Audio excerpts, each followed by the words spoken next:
ونستغفره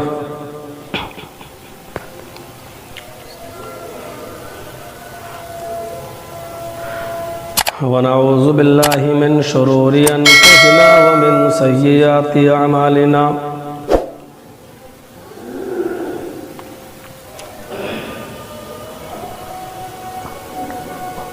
من يهده الله فلا مضل له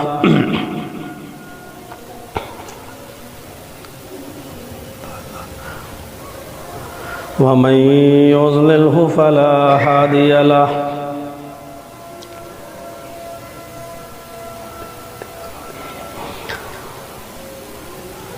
وأشهد أن لا إله إلا الله وحده لا شريك له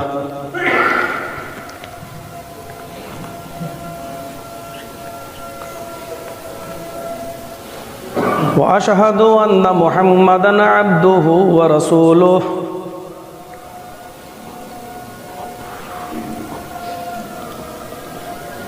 أما بعد فإن خير الحديث كتاب الله وخير الهدي هدي محمد صلى الله عليه وسلم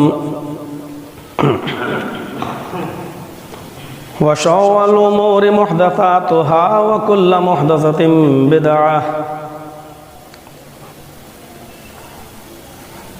وكل بدعة ضلالة وكل ضلالة في النار.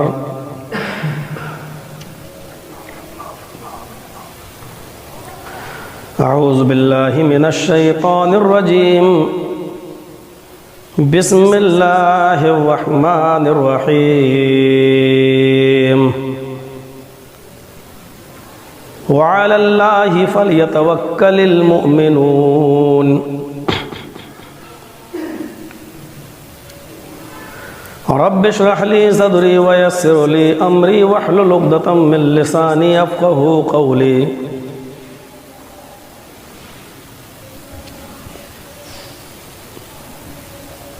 ہر قسم کی تعریف اللہ سبحانہ و تعالیٰ کے لیے لائق و سزاوار ہے جو وحدہ لا شریک ہے، احکم الحاکمین ہے، رب العالمین ہے، رب ذوالجلال والاکرام ہے، رب العزت ہے، کائنات کی ہر شے پر قادر علی کل شیء قدیر ہے، مالک الملک ہے، رب العالمین ہے، رب الانس والجن ہے۔ مختصر سی حمد کے بعد بے شمار درود و سلام کے پھول نچھاور ہوں کائنات کی سب سے مبارک ہستی امام الثقلین سید الثقلین رحمت للعالمین جناب محمد رسول اللہ صلی اللہ علیہ وسلم کی ذات گرامی پر اللہم صلی وسلم وبارک علیہ۔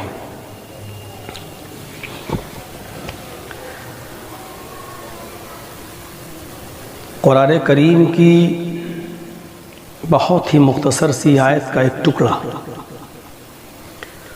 جو اپنے اندر ایک بہت بڑے سمندر کو سمیٹے ہوئے ہے، وہ میں نے آپ کے سامنے پڑھا ہے۔ وَعَلَى اللَّهِ فَلْيَتَوَكَّلِ الْمُؤْمِنُونَ۔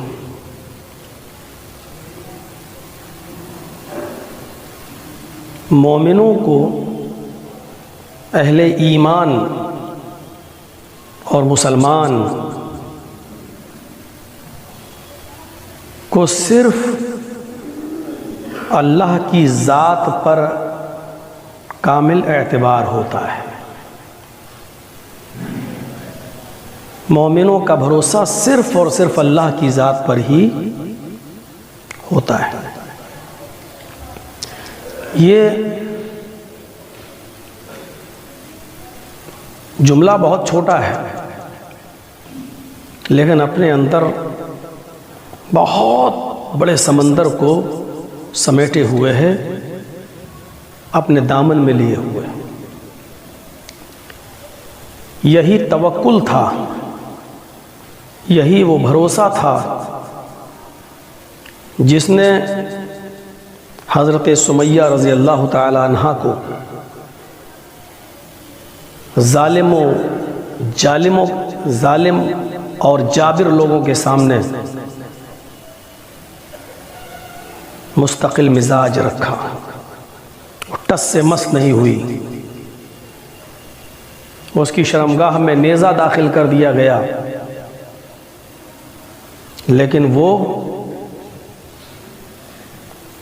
اپنا ایمان اور مضبوط کرتی رہی، اللہ پر اس کا اعتبار اور بھروسہ اور زیادہ بڑھتا گیا، اور اللہ پر کامل توکل اور بھروسے کی انتہا تو تب ہو گئی جب اس کے دونوں پیر دو جانب اونٹوں سے باندھ دیے گئے، ایک کا چہرہ پورب کی طرف اور دوسرے اونٹ کا چہرہ پشچم کی طرف کر دیا گیا، اور دونوں اونٹوں کو جب کوڑے لگائے جانے لگے تو اس کا کامل توکل اور مکمل ایمان چیخ کر یہ کہتا ہے کہ اے ابو جہل، مجھے جنت میں جانے میں اتنی ہی دیر لگ رہی ہے جتنی دیر تو ان اونٹوں کو بھگانے میں لگا رہا ہے۔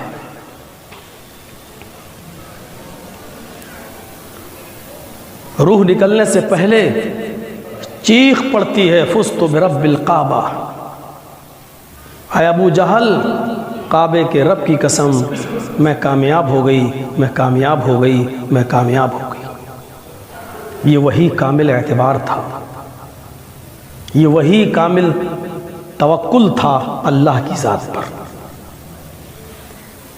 یہ کامل توکل اور مکمل اعتبار ذات الہی پر حضرت بلال کے رضی اللہ تعالیٰ عنہ کے سامنے آتا ہے، ان کو تپتی ہوئی ریت پہ لٹا دیا جاتا ہے، آگ کے انگاروں پر لٹایا جاتا ہے، بھاری پتھر ان کے سینے پہ رکھا جاتا ہے، پیر میں رسی ڈال کر ان کو کھینچا جاتا ہے، لیکن ان حالات میں ان کی زبان سے ایک ہی جملہ نکلتا ہے، احد احد، یا دوسری روایتوں کے مطابق اللہ احد، اللہ احد، اللہ احد۔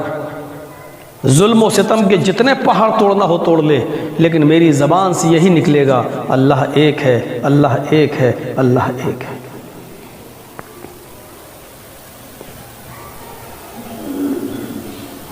مصلحت بہت ہونی بھی چاہیے دینی معاملات کے اندر۔ قرآن کریم نے مصلحت پر باقاعدہ ہمیں اور آپ کو یہ تعلیم دی ہے کہ ادعو الی سبیل ربک بالحکمہ، جب لوگوں کو دعوت و تبلیغ کرو، دین کی دعوت دو، دین کا پیغام پہنچاؤ، تو اس میں حکمت ہونی چاہیے، دانشمندی ہونی چاہیے، ایسی باتیں نہیں ہونی چاہیے کہ سننے والا بجائے سننے کے بھاگنے لگے، راہ فرار اختیار کرے۔ لیکن اس لفظ حکمت کا ہم نے اتنا غلط استعمال کیا، اتنا غلط استعمال کیا کہ ہم اس کو ہر چیز پر حاوی کر بیٹھے۔ اب حکمت کا معنی یہ نہیں کہ جو باتیں قرآن و حدیث کے مطابق صحیح ہوں اور وہ ہم اس لیے نہ کہیں کہ سامنے والا ہم سے ناراض ہو جائے گا، ہمیں اس کی ناراضگی پسند نہیں ہے، اس لیے ان باتوں کو ہم چھپا جائیں یا بیان کرنے سے ہم دور ہو جائیں، یہ بھی حکمت کا تقاضا ہے۔ حکمت یہ کہتی ہے، حکمت کا معنی یہ ہے کہنے کا انداز آپ کا بڑا میٹھا ہونا چاہیے۔ حکمت کا معنی یہ بالکل نہیں ہے کہ ہم صحیح بات چھپا جائیں۔ کامل اعتبار اور مکمل بھروسہ جن لوگوں کو تھا، ان میں احمد ابن حنبل، امام مالک، سب کو آپ جانتے ہیں۔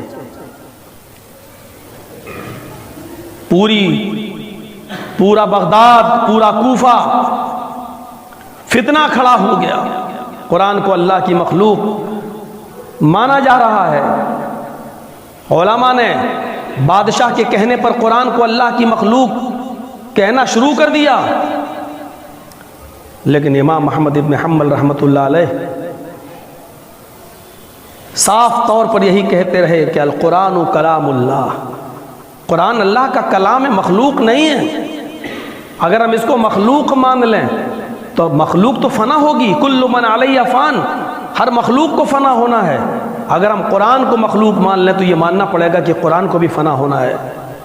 وہ کہتے تھے کہ نہیں، قرآن اللہ کی مخلوق نہیں، کوڑے مارے جا رہے ہیں،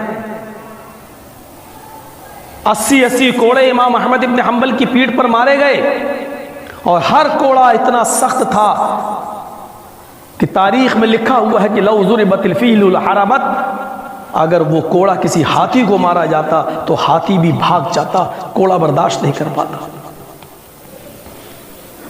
مصلحت کا تقاضا یہ نہیں تھا، وہ چاہتے تو بادشاہ کی ہاں میں ہاں کہہ سکتے تھے، سارے علماء ایک طرف ہیں، لیکن انہوں نے بدتمیزی نہیں کی، لیکن حق بات کہنے سے پیچھے نہیں ہٹے۔ امام مالک نے اس بادشاہ کے سامنے، اس خلیفہ کے سامنے، جس نے زبردستی کسی کی بیوی جو خوبصورت تھی مجبور کر کے اور پریشر ڈلوا کر اسے طلاق دلوا دی، اور عدت گزارنے کے بعد بادشاہ نے خود اس سے نکاح کر لیا، خلیفہ نے۔ لیکن امام مالک رحمت اللہ علیہ کو تصور کیجیے آپ، سب کچھ برداشت کر لیا لیکن حق کے ساتھ سمجھوتا نہیں کیا۔ اسی خلیفہ کے سامنے ڈنکے کی چوٹ پہ انہوں نے اعلان کیا اور کہا کہ جو لوگ کسی غریب کی بیوی کو مجبور کر کے، اس کے شوہر کو مجبور کر کے طلاق دلوا دیتے ہیں اور خود نکاح کر لیتے ہیں، وہ چاہے بادشاہ ہی کیوں نہ ہو، نبی اکرم صلی اللہ علیہ وسلم نے فرمایا الطلاق المکرہ لیس بشیء، زبردستی دلوائی ہوئی طلاق نہیں ہوتی ہے۔ بادشاہ زنا کاری کر رہا ہے، حرام کاری کر رہا ہے۔ نتیجہ سامنے آیا، بادشاہ نے اتنی سزا دی کہ ان کے دونوں ہاتھ شل پڑ گئے، اونٹ پہ لدوا دیا۔ مدینے میں گشت کرایا جا رہا، دیکھو بادشاہ کی نافرمانی کی اور بادشاہ کے خلاف بولا تو بادشاہ نے ان کو یہ سزا دی، اور امام مالک کہہ رہے نہیں، بادشاہ کے خلاف بولنے پر یہ سزا مجھے نہیں ملی، مجھے نبی اکرم صلی اللہ علیہ وسلم کی حدیث سنانے کی وجہ سے یہ سزا ملی، اور میں آج بھی یہ کہتا ہوں کہ جو مجھے جانتا ہے وہ تو جانتا ہی ہے کہ میں کون ہوں، جو نہ جانتا ہو وہ سن لے، میں مالک ابن انس ہوں، اور اس اونٹ پر اتنی سزاؤں کے بعد، پیروں میں بیڑیاں اور ہاتھوں میں ہتھکڑیاں پڑنے کے بعد بھی میرا یہی فتویٰ ہے الطلاق المکرہ لیس بشیء، زبردستی دلوائی ہوئی طلاق نہیں ہوتی۔ افضل الجہادی، افضل جہاد یہی ہے کہ کسی بادشاہ کا بھی خوف نہ کیا جائے، جو حق ہو وہ ڈنکے کی چوٹ پہ کہہ دیا جائے، یہ نہ دیکھا جائے اس مسجد کا متولی سود اور بیاج کھاتا ہے بینک کا، اگر سود اور بیاج کے خلاف بولیں گے تو متولی برا مان جائے گا، برات کے خلاف بولیں گے تو بڑے بڑے امیر اور رئیس جو کھڑے ہو کر جانوروں کی طرح کھانا کھلانے کا سسٹم اپنی سوسائٹی اور سماج کے اندر لاگو کیے ہوئے ہیں، ان کو برا لگ جائے گا، لگ جائے۔ یہ سارے امیر، سارے رئیس، سارے چودھری مذہب اسلام اور کتاب و سنت کے مقابلے میں ہیچ ہیں، ان کی کوئی حیثیت نہیں ہے۔ اگر سب سے بڑی حیثیت اور سب سے بڑا عزت و وقار اگر کوئی کی لائق کوئی چیز ہے تو وہ شریعت ہے، شریعت کو بالائے طاق نہیں رکھا جا سکتا ہے۔ کوئی بات ہمارے خلاف پڑھنے دو، سننے کا جذبہ ہونا چاہیے، اگر صحیح ہے تو اصلاح کرنے کا جذبہ بھی ہونا چاہیے، برا ماننے کی ضرورت نہیں ہے اس میں۔ شریعت تو وہ شریعت ہے جو نبی کے چچا تک کو نہیں چھوڑتی ہے، ابو جہل ابو لہب کو بھی نہیں چھوڑتی ہے، ابو طالب کو بھی نہیں چھوڑتی ہے۔ شریعت تو وہ شریعت ہے وقت آنے پر یہاں تک کہتی ہے تبت یدا ابی لہب، محمد رسول اللہ کے سگے چچا ابو لہب کے دونوں ہاتھ تباہ و برباد ہو جائیں، ٹوٹ جائیں، غارت ہو جائیں اور وہ خود برباد ہو جائے، یہ ہے شریعت جو کسی کو نہیں چھوڑتی۔ ہم اور آپ ہیں کون؟ حیثیت کیا ہے؟ دمشق کی اس سرزمین کو یاد کرو، ملک شام کا دارالحکومت ہے دمشق،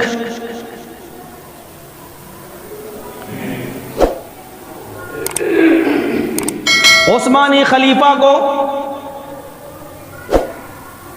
ہٹا دیا گیا ہے، اور اس کے اوپر مصری لوگوں کی حکومت قائم ہو جاتی ہے۔ مصری افواج کا سلح سالار ابراہیم پاشا دمشق کے اوپر اپنا جھنڈا لہراتا ہے۔ اسلامی فوجیں دھیرے دھیرے ملک خالی کر رہی ہیں، کیونکہ ابراہیم پاشا نہایت ظالم انسان ہے، اسلام کا اصلی دشمن ہے، اور صلیبیوں کا ہم پلہ ہم پیالہ ہے۔ عیسائیوں کی مدد سے اس نے آج دمشق کے اوپر ملک شام کی راجدھانی دارالخلافت کے اوپر قبضہ کر رکھا ہے۔ لیکن اسی بستی کے اندر ایک بہت بڑے عالم ربانی، روحانی عالم رہتے ہیں۔ اس عالم ربانی کا نام ہے علامہ سعید حلبی۔ ابراہیم پاشا کو پتہ چلا کہ سعید حلبی بہت بڑے عالم ہیں، ان سے ملاقات کیا جائے، چلا جائے ان سے ملاقات کریں۔ یہ خبر دمشق کی دارالحکومت، شام کی دارالحکومت دمشق کے ایوانوں سے باہر نکلتی ہے، پورے علاقے میں چرچے کا باعث بن جاتی ہے کہ آج علامہ سعید حلبی سے ملاقات کے لیے جائیں گے۔ کون؟ ابراہیم پاشا۔ لوگوں کو معلوم ہے ابراہیم پاشا بہت بڑا ظالم آدمی ہے۔ درعیہ میں جو مسلمان لوگوں کی شہادتیں ہوئی تھی، اس نے ان شہیدوں کو اپنی فوج کے جوتوں سے رندوایا تھا، اور ان تمام مسلمان شہیدوں کی لاشوں کو ایک جگہ رکھنے کے بعد توپ سے اڑوا دیا تھا۔ اتنا بڑا ظالم۔ اگر یہ علامہ سعید حلبی سے ملنے کے لیے جاتا ہے تو علامہ سعید حلبی کسی بادشاہ کا خیر مقدم نہیں کرتے ہیں، کسی کو دیکھ کر وہ اٹھتے نہیں ہیں، کھڑے نہیں ہوتے ہیں، وہ تعظیم کسی کی نہیں کرتے ہیں، وہ کہتے ہیں کہ تعظیم تو صرف اللہ کے لیے ہے۔ علامہ سعید حلبی کا فتویٰ ہے کہ اگر کسی کو دیکھ کر کھڑا ہونا چاہیے تو وہ صرف ذات اللہ کی ہے۔ خود اللہ کے رسول نے اپنے صحابہ سے منع کر دیا تھا کہ مجھے دیکھ کر کھڑے مت ہوا کرو۔ سوال یہ ہے کہ ابراہیم پاشا اگر ان سے ملنے کے لیے جاتا ہے اور علامہ سعید حلبی نے اگر کھڑے ہو کر ان کا استقبال نہیں کیا تو یہ ان کو کٹوا دے گا، ان کی گردن اڑوا دے گا۔ کوئی راستہ نکالا جائے، اور ایک ہی راستہ سمجھ میں آتا ہے کہ بادشاہ کو علامہ سعید حلبی سے ملنے سے، ان کی زیارت کرنے سے روک دیا جائے۔ لیکن سوال پیدا یہ ہوتا ہے کہ بادشاہ کو یہ مشورہ دے کون؟ بلی کے گلے میں گھنٹی ڈالے کون؟ پھر سوال اڑتے گئے، پھر راستہ یہ نکلا کہ تھوڑی دیر کے لیے علامہ سعید حلبی سے کہہ دیا جائے، دفع شر کے لیے، کسی مصیبت سے بچنے کے لیے، فتنہ و فساد پھیلنے سے بچنے کے لیے آپ ہی تھوڑا سا جھک جائیے۔ بادشاہ ابراہیم پاشا اپنے لاؤ لشکر کے ساتھ آئے گا، اس کے باڈی گارڈ ننگی تلواروں کے ساتھ آئیں گے، تھوڑی دیر کے لیے دفع شر کے لیے، مصیبت ٹل جانے کے لیے آپ ہی تھوڑا سا جھک جائیے، کھڑے ہو کر اس کا استقبال کر لیجئے گا، آپ اس سے مصافحہ کر لیجئے گا، اور تھوڑی دیر کے لیے اس کی ہاں میں ہاں ملا لیجئے گا، جی حضوری کر لیجئے گا۔ سوال پیدا یہ ہوتا ہے یہ مشورہ علامہ سعید حلبی کو کون دے؟ علامہ سعید حلبی ماننے کے لیے تیار نہیں ہوں گے، اور بادشاہ بھی ان سے زیارت کے لیے جب اعلان کر چکا ان سے ملنا ہے تو وہ بھی ماننے کے لیے تیار نہیں ہوگا۔ معاملہ اللہ کے سپرد کر دیا گیا ہے، اب جو ہوگا دیکھا جائے گا۔ پھول آ جاتے ہیں۔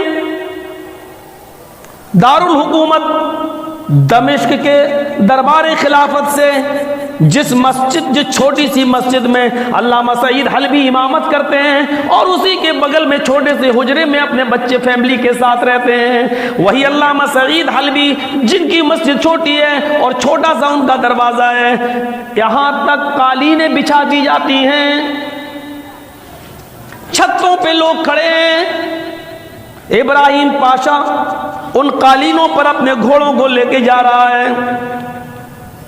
500 باڈی گارڈوں کی ننگی تلواریں ان کے ہاتھ میں ہیں، اوپر چھتوں پر چڑھے ہوئے لوگ ابراہیم پاشا کی اوپر پھولوں کی بارش کر رہے ہیں۔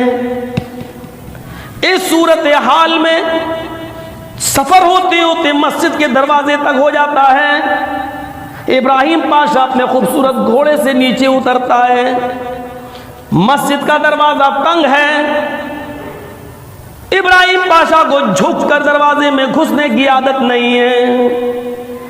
اس نے اپنے محلوں اور اپنے شہروں کے دروازے اتنے اونچے بنا رکھے ہیں کہ جہاں مجھے سر جھکانا نہ پڑے، لیکن مسجد کا دروازہ چیخ چیخ کر یہ کہہ رہا ہے، اے ابراہیم پاشا، اگر تجھے اللہ کے گھر میں آنا ہے، سعید حلبی سے ملنا ہے، تو اپنے تکبر کو چکنا چور کرنا ہوگا، اپنی گردن جھکانا ہوگا۔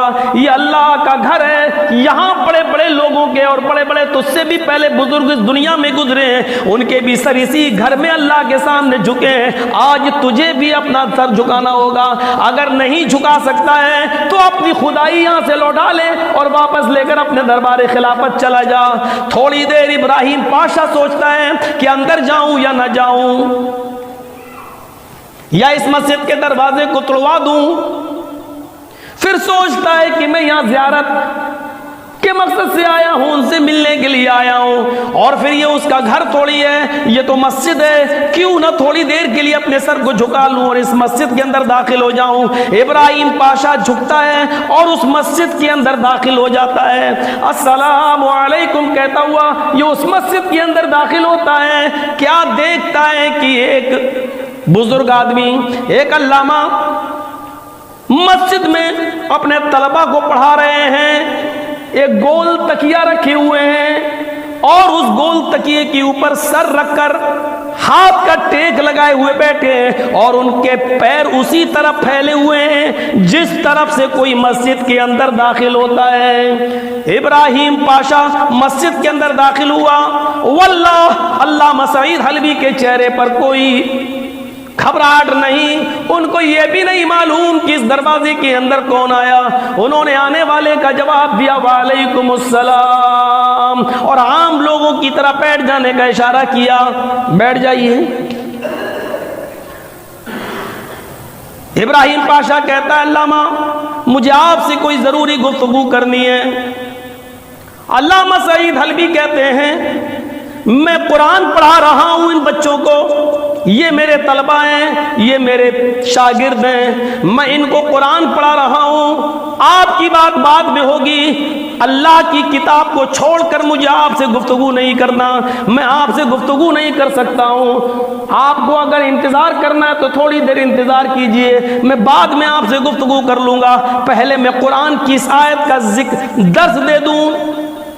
اور اس وقت ابراہیم پاشا قرآن کا یہ درس دے رہے تھے، اُتْلُ مَا أُوحِيَ إِلَيْكَ مِنَ الْكِتَابِ وَأَقِمِ الصَّلَاةَ إِنَّ الصَّلَاةَ تَنْهَىٰ عَنِ الْفَحْشَاءِ وَالْمُنكَرِ وَلَذِكْرُ اللَّهِ أَكْبَرُ، پس وہ ان الصلاۃ تنہی عن الفحشاء والمنکر کا ذکر درس دے چکے تھے، وَلَذِكْرُ اللَّهِ اکبر پر آئے، کہنے لگے لوگوں یہ اللہ کا ذکر کیا چیز ہے، اللہ کی عظمت کیا چیز ہے، لوگوں اگر تم نے اللہ کو سب سے بڑا مان لیا تو کائنات کی بڑی سے بڑی چیزیں تمہارے سامنے ہیچ ہے، کائنات کی بڑی سے بڑی دولت تمہارے سامنے ہیچ ہے، اگر تم نے اللہ کو سب سے بڑا مان لیا تو بڑے سے بڑے ظالم و جابر بادشاہ بھی تمہارے سامنے ہیچ ہے۔ تمہیں معلوم ہے اے میرے عزیز طلبہ، روزانہ دن بھر میں 80 مرتبہ عادت کے طور پر لوگ اسی اللہ اکبر کو اپنی زبان سے ادا کرتے ہیں۔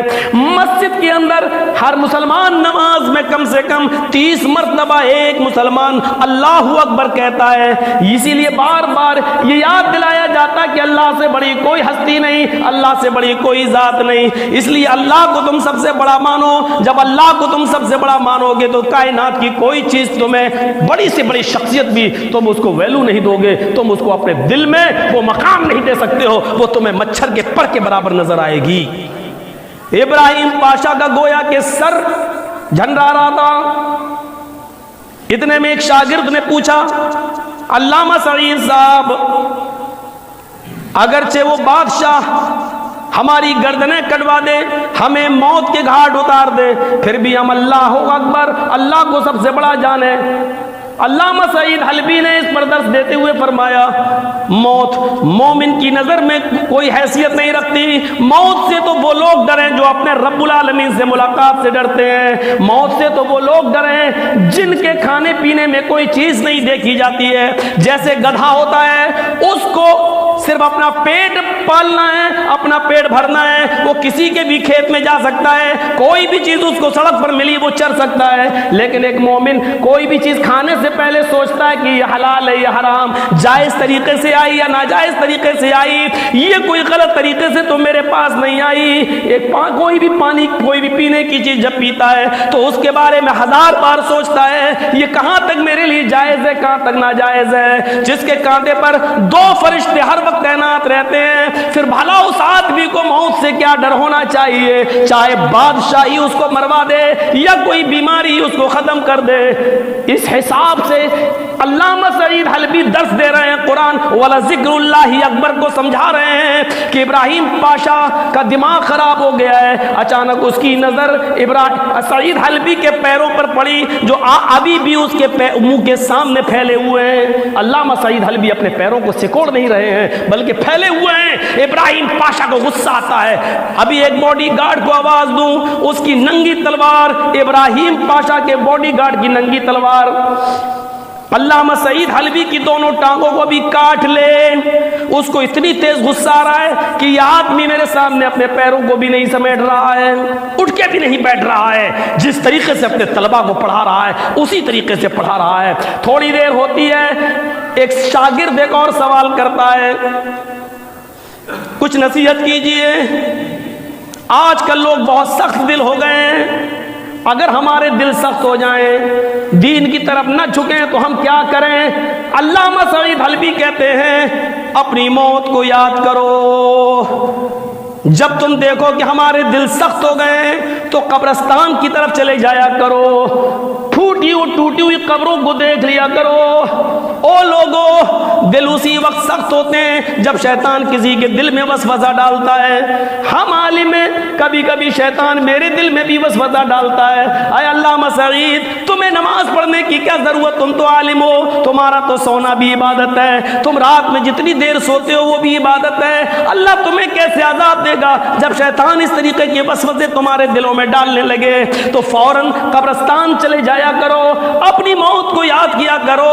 ایک بزرگ کا واقعہ سناتے ہیں علامہ سعید کہ وہ بزرگ رات میں روزانہ آگ کا ایک انگارہ لے کر اس کے اوپر اپنی انگلی رکھ دیا کرتے تھے اور کہتے تھے، آئے انگلی، جب تو آگ کے ایک انگارے کی جلن برداشت نہیں کر سکتی ہے تو کل قیامت کے دن جہنم کی آگ تو کیسے برداشت کرے گی؟ کیسے تو جہنم کی جاسوس تپش کا مقابلہ کرے گی؟ اس طریقے سے وہ اپنی موت کو یاد کیا کرتے تھے۔ اگر تم اپنی موت کو یہ یاد کرو گے جو ہمیشہ کے لیے ہماری روح نکل جائے گی اور پھر ہمیں حساب و کتاب دینا ہے، تو پھر موت تمہیں اچھی لگنے لگے گی، پھر موت سے تم ڈرو گے نہیں اور کسی بھی بادشاہ کی بادشاہت کا خوف تمہارے دل میں نہیں آئے گا۔ اس جملوں نے ابراہیم پاشا کو جھنجھوڑ کے رکھ دیا ہے۔ اب وہ علامہ سعید حلبی کے پھیلے ہوئے پیروں کو اپنی مادی آنکھ سے نہیں روحانی آنکھ سے دیکھ رہا ہے۔ اب وہ سمجھ گیا کہ یہ شخصیت کسی سے دبنے والی نہیں ہے، جس کے اندر اللہ کا ڈر، اللہ کا خوف، اللہ کا پر ایمان و توکل جس کے دل میں بیٹھ جائے، اس کو دنیا کی کوئی طاقت ہرا نہیں سکتی ہے اور مٹا نہیں سکتی ہے۔ ابراہیم پاشا نے کہا بھی مجھے ضرورت ہے، آپ کو پتہ نہیں پڑھانے میں کتنا ٹائم لگے گا، میں چل رہا ہوں۔ جب اٹھا ابراہیم پاشا تو اس نے تھوڑا سا حجرے کی طرف نظر ڈالی، اس کے 2-3 چھوٹے چھوٹے معصوم بچوں کی طرف نظر ڈالی، پھٹے پرانے کپڑے پہنے ہوئے، گھر کی حالت پر نظر ڈالی، سامان بکھرا ہوا اور چند مٹی کے برتن کے علاوہ علامہ سعید حلبی کے پاس کچھ نہیں ہے۔ ابراہیم پاشا دربار خلافت میں جاتا ہے اور دوسرے دن وہاں سے اپنے باڈی گارڈ کے ذریعے، اپنے قاصد کے ذریعے 1000 سونے کے طلائی دینار، 1000 سونے کے طلائی دینار بھیجتا ہے اور کہتا ہے کہ یہ علامہ سعید حلبی کو دے دینا اور یہ کہنا کہ یہ تو تمہارے گھر کی اصلاح کے لیے دیا جا رہا ہے، آج آج سے تمہارے مسجد میں امامت کا خرچہ میرے ذمے، تمہارے بچوں کی پڑھائی لکھائی ہمارے ذمے، آج کے بعد تم کبھی غریب نہیں رہو گے، ہم تمہیں بہت سا سامان سونے چاندی سے ہم تمہیں لاد دیں گے۔ یہ قاصد 1000 سونے کے سکے دینار لے کر آتا ہے اور یہ خبر لے کر آتا ہے کہ آج کے بعد تم اب سونے میں رہو گے، چاندیوں میں تلو گے، یہ خبر لے کر آتا ہے۔ اتفاق دیکھیے، جس وقت ابراہیم پاشا کا قاصد آتا ہے تو ظہر کی نماز کا وقت ہے، ابراہیم پاشا کا یہ قاصد لا محالہ ظہر کی نماز پڑھنے کے لیے مسجد میں گھستا ہے، مسجد میں نماز پڑھنے کے بعد 1000 سونے کے سکے ان کو دیتا ہے علامہ سعید کو، یہ ابراہیم پاشا نے دیے ہیں اور کہا ہے کہ یہ تمہارے گھر کی اصلاح کے لیے ہیں، تم اپنے گھر کو اچھی طرح بنا لو، تھوڑا سا مرمت کرا لو اور تمہارا خرچہ پورا آج کے بعد بادشاہ اٹھائے گا۔ وہ 1000 سونے کے دینار لے کر علامہ سعید حلبی نے اسی قاصد کے ہاتھ میں دے دیا اور فرمایا، اے قاصد، ابراہیم پاشا سے کہنا، ابراہیم پاشا سے کہنا ان جملوں پر غور کریے اور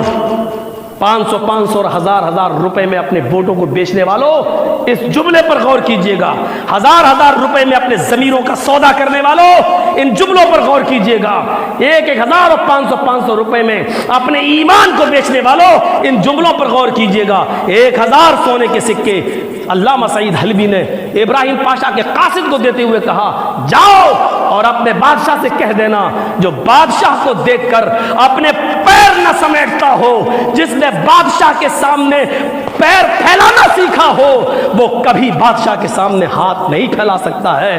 پیر پھیلانے والے نے ہاتھ پھیلانا نہیں سیکھا ہے۔ مجھے میرے رب نے جس حال میں رکھا ہے مجھے وہی حال مبارک ہو، مجھے آخرت چاہیے، دنیا نہیں چاہیے۔